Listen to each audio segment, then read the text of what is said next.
Hola, ¿qué tal? Buenas noches, bienvenidos a Octavo Mandamiento, como anda Cortina. ¿Qué tal, Ani? ¿Cómo estás? Buenas noches, muy bien. Bueno, nosotros decidimos hoy con la producción y con Luis hablar del tema de cómo es este tema de la imputabilidad de los menores, porque es un tema que todos los gobiernos lo traen primero a la discusión y después lo sacan, porque no saben qué hacer. Y estamos con Laura Musa, directora de la Fundación Sur Argentina, abogada, defensora de los derechos humanos de niños y adolescentes, exdiputada nacional, y yo creo que es la persona que más sabe sobre el tema. Gracias. ¿Cómo estás? Gracias por estar acá. No, al contrario. Buenas noches, Laura, ¿cómo estás? Laura, ¿por qué los distintos gobiernos hablan de bajar la edad de imputabilidad, subirla, y después hay como un vacío entre lo que fue Bloomberg y la nada misma? ¿Por qué pasa eso en la Argentina? A mí me parece que los partidos políticos no pudieron en 30 y pico de años de democracia resolver democráticamente, en términos de derechos, una ley, un decreto que aún está vigente de la época de Videla, del 80 y 82 con alguna reforma. Y esto implica que es más cómodo dejar el status quo y después consignas vacías, como no a la baja, por ejemplo, que no dice nada. ¿Verdad? Claro. Dice no a la baja, que es la baja de la edad. Sí. Que no significa nada. En los países donde significó algo, que fue en Brasil y en Uruguay, que hubo plebiscito, era porque se pretendía bajar la edad para entrar al Código Penal de mayores. Entonces, en vez de los 18, entraban a los 16 y en los dos lugares, y yo estoy de acuerdo, no se resolvió así, sino que siguieron siendo menores de edad hasta los 18.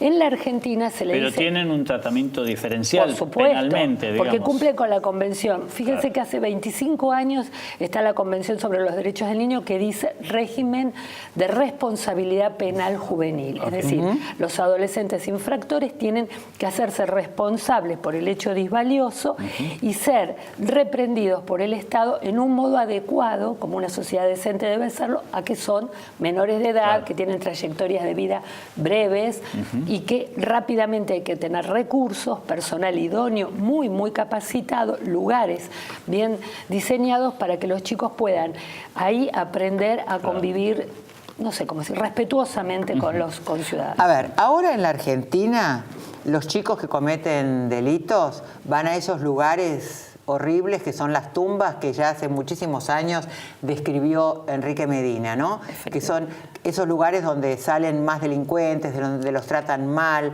donde son oscuros, donde todo es siniestro. Ahora, perdóname, Laura, ¿van siempre o en los casos en los que no hay familia que pueda volver a contenerlos? No, mira, es así. El sistema penal de la minoría... ¿Por qué no damos un ejemplo? Un chico que roba, ¿hay diferencia entre un chico que roba y un chico que mata? Hay diferencias sobre la edad. Lo único que está puesto, que fue la idea de los militares, era la edad, 16. 16 para abajo el juez hace lo que quiere. Y no importa el delito, desde el robo, la rapiña, así un celular al paso o un homicidio. El juez dice, ese decreto, dice el juez hará lo que quiera. O sea, los menores de 16 ni justicia, discrecionalidad pura. ¿Sí? O sea, no tiene juicio, no tiene nada. Es una decisión unipersonal del juez. Puede, si el juez quiere, investigar un poco el hecho, si sucedió o no, pero no es ni siquiera obligatorio.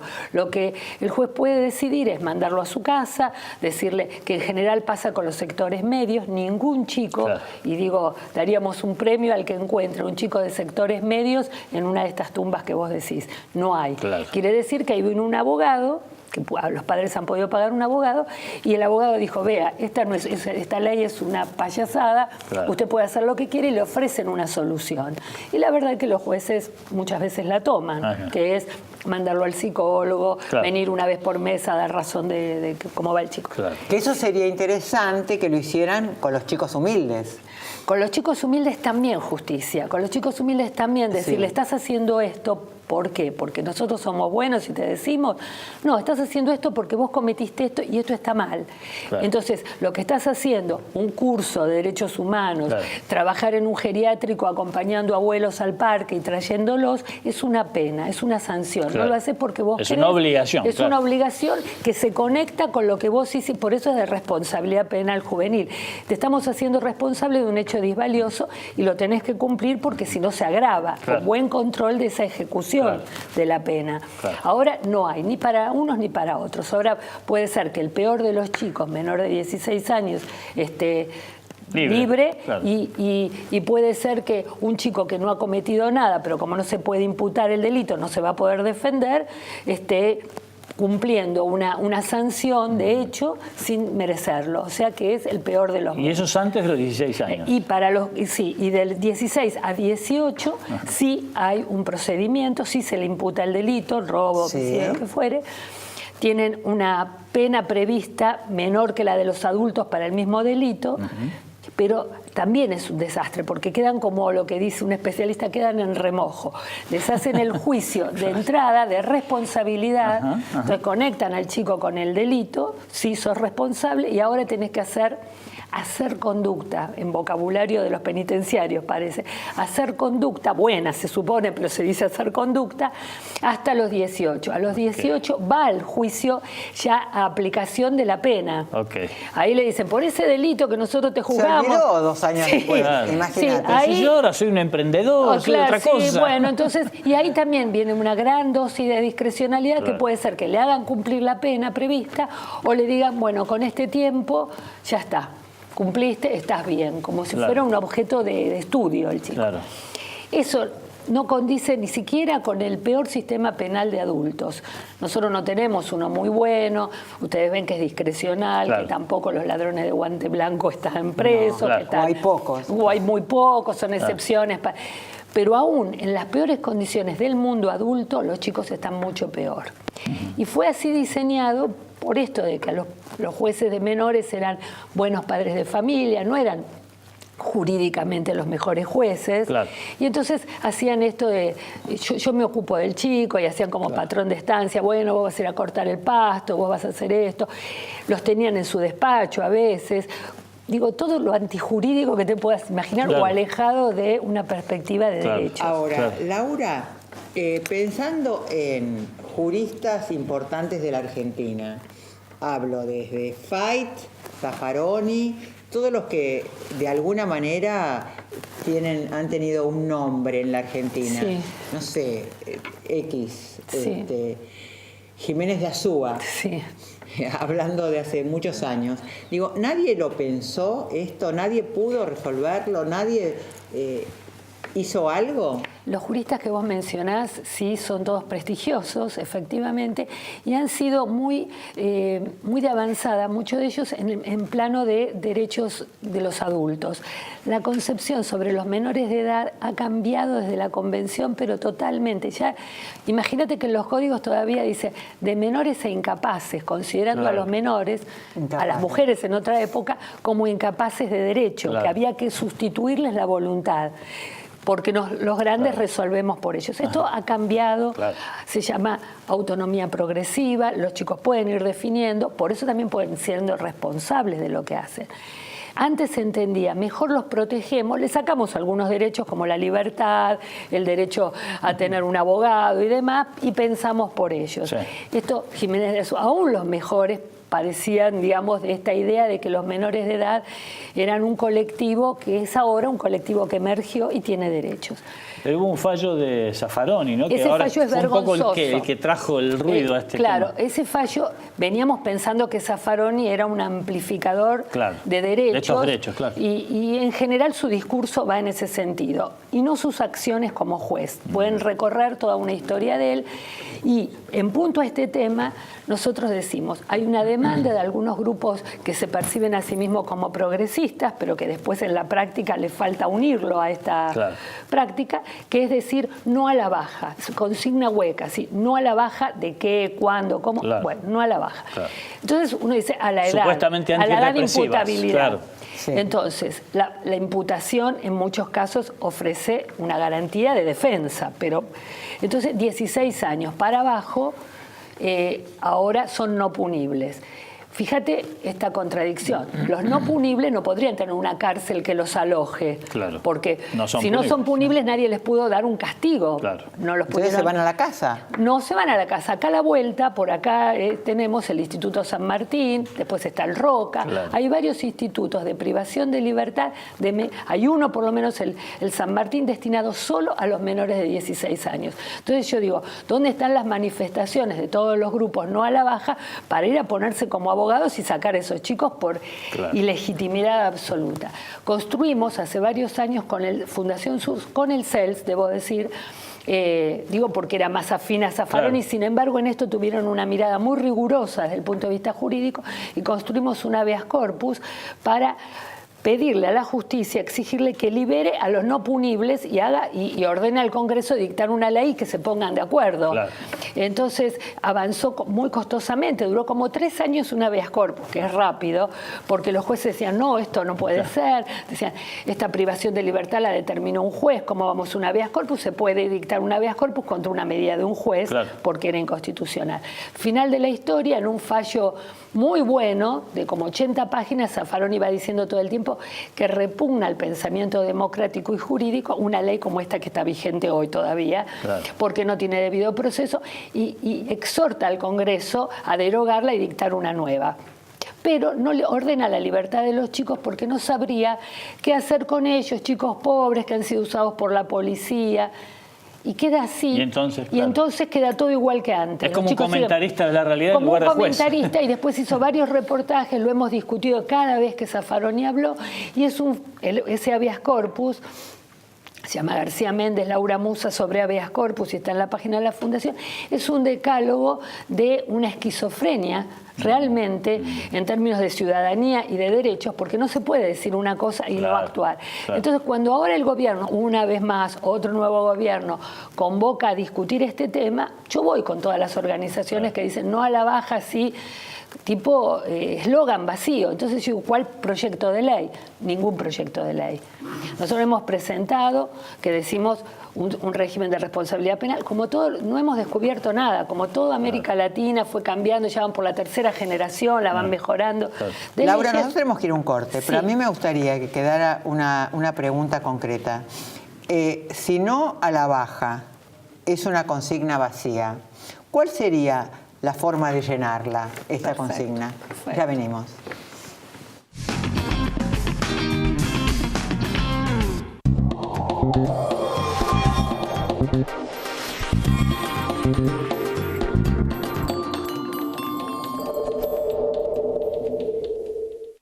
Auspicia este programa Banco Provincia. Latam y vos, juntos, más lejos. IRSA. Somos la mayor empresa argentina inversora en bienes raíces. IRSA. Líderes en real estate.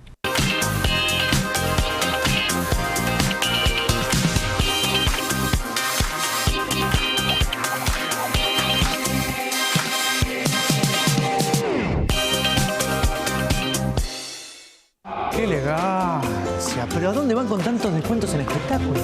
No sabemos ir al cine o ver ballet. Vayan al teatro pero con los lentes puestos. Ballet en 3D. Salí a disfrutar. Invertí en la vida.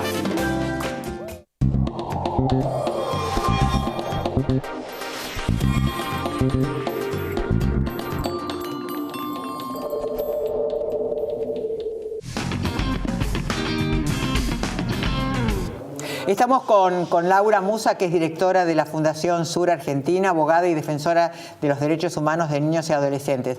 Y habíamos dicho, hay una consigna que gira cada vez que aparece este tema, que es no a la baja de imputabilidad. Pero lo que no se sabe, Laura dice, es una consigna vacía. Sí. Vacía de contenido. ¿Y cómo la llenamos? La llenamos con un buen proyecto democrático de ley de responsabilidad penal juvenil. Como hay en toda América Latina, digo, no es que estamos inventando nada nuevo. Hay una edad por debajo de la cual el Estado, todos los estados, no persiguen penalmente. Hay que ponerse de acuerdo en cuál es la edad. Para nosotros 16 es muy elevada porque hay hechos delictivos antes que quedarían sin procesar y entonces quedarían como ahora a la discrecionalidad judicial. Y hechos de cierta gravedad. Y de cierta gravedad y muchos que no son de cierta gravedad, pero que requerirían que el chico se confronte con el Estado a través de ley, no de palmadita en la espalda y de discrecionalidad. Entonces, una ley. Una ley, yo diría, nosotros proponemos entre 14 y 18 años, dividido etariamente, 16-18 es una cosa y de 16 a 14 es otro tratamiento. Los delitos, todos los delitos. Y por debajo de eso, y por inimputabilidad. Inimputabilidad y que sí, en donde uno pone la inimputabilidad, hay que asumir que debajo de eso considera un problema de conducta social o demás. Y se va a la casa con los papás. Por ejemplo, perdón, Laura, el caso reciente de este chiquito, que ya no me acuerdo qué edad tenía, pero digamos, supongamos que hubiera tenido menos de 14, hubiera matado a una persona. Sí, hay una edad donde si un chico de 8 años ahora te clava el lápiz en el ojo, vos decís una desgracia. Bueno, puedes imputar por lesiones graves. Entonces, eso es lo que se refiere cuando dice, hay una edad debajo de la cual el Estado no persigue. Puede colaborar, puede constituir otro tipo de ayudas, pero no en el sistema penal. Llamar a los padres a un proceso de adaptación enseñarles, acompañarlos, hacer mucha tarea, que eso se puede hacer ahora, sin sistema penal. Eso hay obligación del Estado y organismos financiados hoy día para que hagan eso. Entonces, un sistema penal entre 14 y 18 años con un trato diferenciado hasta los 16. Entonces, en la primera parte de 14 a 16 años, lo que se hace en casi todos los países es, efectivamente, al chico se lo confronta con el hecho disvalioso que comete. ¿Hay un juicio? Hay juicio, sí. Un juicio Costa Rica, con todo. Con defensor especializado en menores de edad, fiscal especializado, juez puede apelar, el chico puede decir, yo siempre ando con mala junta, pero ese día yo no estaba. ¿Dónde lo dice ahora? No tiene espacio. No tiene dónde defenderse. No, porque no está imputado. Costa Rica, por ejemplo, empieza a los 12 años, porque ha habido más rapiña, delitos menores, pero para que estén dentro de la protección del sistema penal. Después yo voy a contestar a los que dicen, no, el sistema penal no protege. Es verdad, no podemos seguir quejándonos es la policía que hay, son los jueces que hay, todo hay que cambiar, pero digo, uno aspira a ir hacia adelante en el buen sentido. Entonces, entre los 14 y 16 años se le imputa el delito, se lo conecta con su responsabilidad, va a tener toda la defensa legal de calidad, el fiscal va a buscar probar el delito, porque también la víctima merece que eso suceda. También a veces son niños, la mayoría, a veces son niños contra niños, el fiscal va a tratar de probar y en ese camino va a tener algunas medidas, puede haber medidas alternativas, por supuesto, hay en esa franja etaria, no necesariamente requiere cárcel, digamos, ni instituto, ni ninguna cosa, sí requiere algún tipo de actividad que la vea como una pena, que la tiene de cumplimiento obligatorio, son los chicos que uno ve en las películas, en todos lados, limpiando los costados de las autopistas, acompañando, como decía, a los viejitos en tantos geriátricos públicos. Hay cantidad de cosas. Y en delitos mayores o más graves sí podrían tener una pena. Y podrían tener una pena mucho más breve que la de un adulto. Por ejemplo, en Brasil se pone como máximo 3 años, porque tiene que ver con el recorrido de vida realizado. 3 años es como si a mí me diera, no sé, 25 a un chico de 14 o 15 años. En general no hay, porque hay muy poco delito grave. Hay, pero muy poco. Pero se puede. Y entre los 16 y 18, el juicio tiene que ser en el mismo momento y la aplicación de la pena, una pena también con tiempo reducido respecto de lo que sería para un adulto. Eso sí, en lugares, hay mucha más privación de libertad de esas edades, 16 a 18, en lugares especializados donde el chico pueda trabajar esa conducta disvaliosa que tuvo y al mismo tiempo no pierdan otros derechos. Tienen obligaciones, pero que siga la escolaridad, que siga la formación, el derecho a la salud, a cuidarse de las adicciones, todo eso tiene que estar. ¿Qué nos dicen quienes tanto discutimos no a la baja? Este sistema es muy corrupto, nunca el sistema penal puede ayudar a corregir una conducta. Ahora, no se puede tratar igual a los chicos que hacen un esfuerzo por salir de este tipo de conductas, igual que a que sí comete estas conductas. Tiene que haber un tratamiento especializado y es el mundo adulto el que tiene que responder rigurosamente. Ahora, Laura, a principios de año hubo una serie de reuniones y la idea de hacer un trabajo sistemático desde el Ministerio de Justicia, lo cual convocaron a varios especialistas, entre ellos vos misma, sí, ¿verdad? E incluso dijeron que en marzo, al inaugurar las sesiones, el presidente lo iba a incluir el tema en el discurso de apertura, ¿verdad? Me parece que aún un gobierno supuestamente de derecha, hoy todos son supuestos, ¿no? Sí. Y se echó atrás con esa... Porque yo después de eso no volví a oír hablar nunca más. Sí, hay como una vergüenza de tratar los temas que tienen que ver con seguridad o con menores de edad, como todo el mundo tiene el miedo de pecar de no ser el más progresista. Y yo digo, no hay peor cuestión, ya ni sé si es conservadora, digo, ilegal que seguir manteniendo un régimen que dice que los chicos son inimputables y hay una cárcel preparada, digo, está funcionando, ahora la transfirieron a la ciudad, es del gobierno de Rodríguez Larreta, tiene el Consejo de Derechos de Niños, Niñas y Adolescentes, tiene a su cargo en la ciudad una cárcel para los no punibles. Entonces digo, esto es esquizofrénico, expliquémosle a alguien... Que es una condición legal que no existe. ¿Cómo le explico a un chico de 15 años, vos estás preso pero vos no sos punible? Y yo soy el Estado que tiene que dar el ejemplo de la legalidad, del cumplimiento de la ley. Digo, no hay más posibilidad de esta discrecionalidad, hay que arremangarse y solucionarlo. Y esto no va a resolver para nada el delito juvenil, porque las leyes solo administran democráticamente, rigurosamente, algo que ya sucedió antes.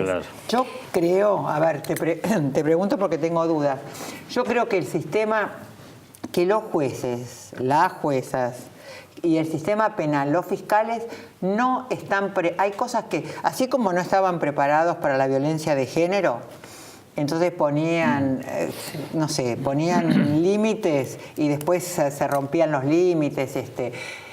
Yo digo, me parece que no están preparados, la facultad, la carrera judicial no está preparada para los niños, para tratar niños y para tratar jóvenes. No, de hecho está claro por cómo están estando ahora, no están preparados. Ahora, tenemos que interpelar para que estén. Cada concurso que se abre, hay gente muy estudiosa, nosotros lo vemos, damos clases, mucha gente que quiere, digo, abogados, abogadas que están trabajando por tener un caudal de conocimientos y saber de estas prácticas. Si se hicieran concursos rigurosos, si la gente exigiera, pero vos, díganme ustedes, cuando se habla de campaña electoral, ningún político se siente y dice, bueno, y respecto de lo penal juvenil, pensamos hacer esto. Ve a ver la encuesta lo que da, está dando que mejor... No, porque tiene miedo que las víctimas se le subleven. Sí. Es así. Consideran que la mamá, obviamente, que le mataron un chiquito... Obviamente. Tiene la voz cantante. En cambio, la que el chiquito resultó el asesino, no tiene derechos. Claro, bueno, esa es una tensión que la política, justamente la política es la que tiene la obligación, está llamada a resolver estas tensiones que sí pasan. No le podemos poner en cabeza de la mamá, de una víctima que resuelva, porque va a querer lo peor para la otra parte y eso es la repetición del mismo delito casi. Pero entra dentro de esta discusión que se ve en muchos otros temas de seguir supuestamente la opinión pública y no lo que hay que hacer, digamos, que sea una política de consenso, ¿no? Ustedes mismos mencionaron, en la época Bloomberg, la cosa era, no importaba, era poco riguroso, subir penas hasta el infinito, como si en algún país eso hubiera dado resultado, pero nadie quería, todos confesaban, los diputados. Yo era diputada en ese momento, me acuerdo que decían, y no, yo no estoy de acuerdo, pero mi bloque va por ahí porque Bloomberg llenó la plaza. Y era, digo, y estábamos toqueteando el Código Penal malamente, sin ningún resultado, como se ve. Y ahora pasa del otro lado, no, con los chicos no. A los chicos todas las certezas jurídicas y la mejor calidad y buen presupuesto. Esto pasa en penal, pero también está pasando con los hogares de los chicos que están por pobreza institucionalizados. Yo pensaba, ¿no? ¿Cuál es el país que lo tiene mejor resuelto como para ir ahí a ver, que mandar delegados de jueces? Han ido mucho a Costa Rica, que es el primer país que apenas se dictó la Convención sobre los Derechos del Niño y dijo, entonces nuestra ley no va más. Claro. Como nosotros seguimos igual. Nosotros seguimos violando la convención. Bueno, vos sabés que la Argentina es el país más condenado por la Corte Interamericana de Derechos Humanos por violaciones del Estado a los derechos de los menores de edad. 4 condenas entre 2003 y 2000, nosotros las publicamos, entre 2003 y 2013. Bulacio hasta una sobre adopciones truchas, claro, mal llevadas por jueces, claro, en este caso de Entre Ríos. Entonces, y una de las condenas es por haber aplicado a menores de edad perpetuas, sentencias a perpetuas. Nosotros las encontramos, ni siquiera estaban subidas en el sitio de... Y son castigos, Laura, que no tienen ninguna consecuencia concreta. No, digamos. se fueron suicidando estos chicos, se fueron suicidando. No, me refiero a este castigo de la comisión, Corte, no. De la CID a la... No, pero después nos llenamos la boca y sí, está muy bien, claro, que ojo que viene la comisión a ver Milagro Sala, que tiene una batería claro, de abogados que seguramente no va a pasar ninguna cuestión ilegal, claro, en ningún momento, porque que viene la Corte Interamericana. Ahora, la Corte Interamericana no la llaman estos jóvenes, estos claro, movimientos de no a la baja para que venga a ver que hay chicos, claro, presos. A mí eso es lo que me molesta. El debate serio, obvio, siempre es bienvenido. Claro. Ahora, el debate sin fundamentos, pues, alrededor de una consigna es una calecita. Claro. Laura Musa, muchísimas gracias, gracias por tu colaboración, por venir, porque la verdad que ponés luz sobre algo que está tan oscuro. No, y nosotros les agradecemos mucho a ustedes porque a pocos les importa. Estos chicos están atrás de estos muros y no los ven ahí. No, solo ven cuando cometen algún delito grave y cuando las víctimas saben hacerse oír. Y es malo para todos, es suma cero esto, no es un debate entre víctimas y victimarios. Gracias. Nos vamos. Hasta el próximo lunes. Chau, chau.